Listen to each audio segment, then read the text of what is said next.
Karen HOA president loses her mind when I refuse to let her onto my property. Let me tell you about the time my HOA president, Karen, completely lost her mind because I did the unthinkable. I refused to let her onto my private property. Now, most normal people understand the basic idea of boundaries. But Karen? She believed that as HOA president, she had the right to step onto anyone's property whenever she pleased. And when I told her no, she completely snapped. I live in a suburban neighborhood within HOA that thinks it's the Supreme Court. The rules are ridiculous. Grass can't be over 3 inches. Trash cans have to be off the curb within exactly 2.5 hours after pickup. And don't even think about painting your house a color that isn't HOA approved beige. For the most part, I keep to myself. I own my property, I pay my bills, and I don't take kindly to people trying to tell me what to do on my own land. Now, here's the key detail. I have a large backyard that isn't fenced in. I've never had an issue with trespassers before until Karen. Karen is the self-proclaimed ruler of the neighborhood. She's the type of person who lives for power, loves enforcing rules that don't exist, and treats the HOA like her personal dictatorship. And one day, out of nowhere, she decides that she needs access to my backyard. Why? Because the HOA is doing some routine inspections to ensure all properties are in compliance. Which, of course, is code for I want to snoop around and find something to complain about. It started with a knock on my door. I opened it to see Karen standing there with a clipboard, a smug expression, and the attitude of a tax collector in medieval times. "Good morning," she said in that fake sweet tone HOA presidents love to use before they ruin your day. "We need to inspect your backyard." I blinked. Why? Why? She didn't even hesitate. HOA policy requires access for routine compliance checks. Now, I knew for a fact that this was a lie. So, I decided to shut her down immediately. "Yeah, that's not happening. My backyard is private property. You don't have permission to step onto it." Karen's smug expression instantly evaporated. "Excuse me," she sputtered. "I have the authority to inspect all properties in this neighborhood." I smiled. "Not mine." She glared at me. "Are you refusing to comply with HOA regulations?" "No, I'm refusing to let you trespass on my land." At this point, Karen was vibrating with rage. "I will report you for non-compliance," she snapped. I shrugged. "Go ahead. I'll be here, on my property, enjoying my day." She stormed off, clutching her clipboard like it was a legal weapon. I thought that was the end of it. I was wrong. Because Karen wasn't done yet.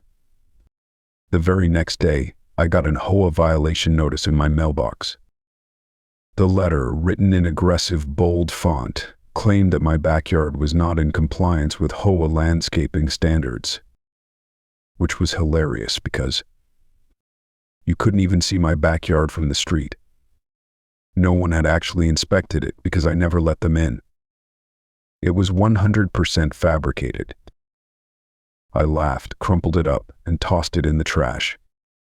The next day, another violation notice. Then another.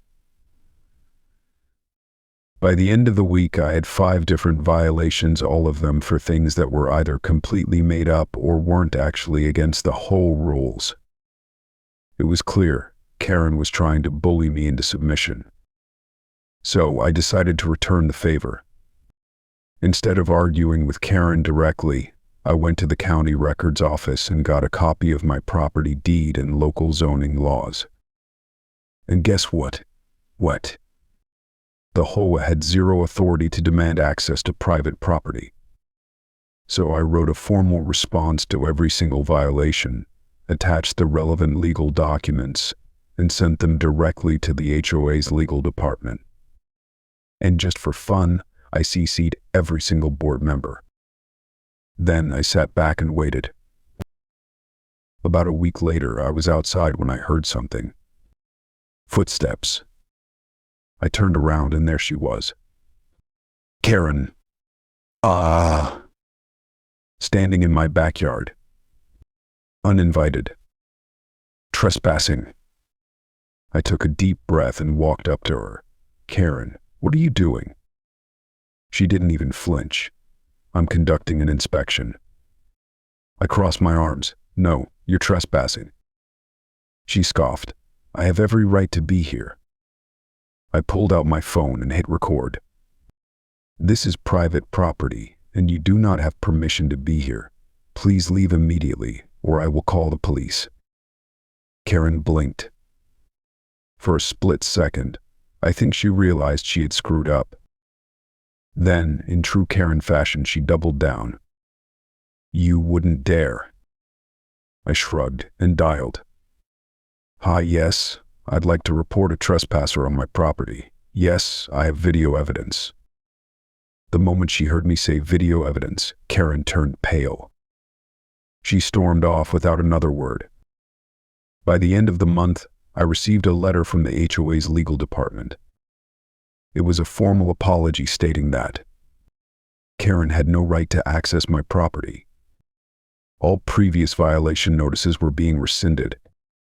Karen was being reprimanded for overstepping her authority. Translation: Karen had embarrassed the HOA so badly that they had to clean up her mess. A few months later, Karen resigned as HOA president. Not because she wanted to, because the HOA board had forced her out. Apparently, she had pulled the same stunt on other homeowners and had finally gone too far. After Karen left, the neighborhood became a much better place. The new HOA president, completely reasonable. The petty violation notices stopped. In my backyard, still 100% Karen free. And the best part, a few months later, Karen put her house up for sale. Apparently, she couldn't stand living in a neighborhood where she wasn't in charge. So, as she drove away for the last time, I gave her a friendly wave. Because in the end, this was never about HOA rules. It was about control. And the moment she lost that control, she lost everything.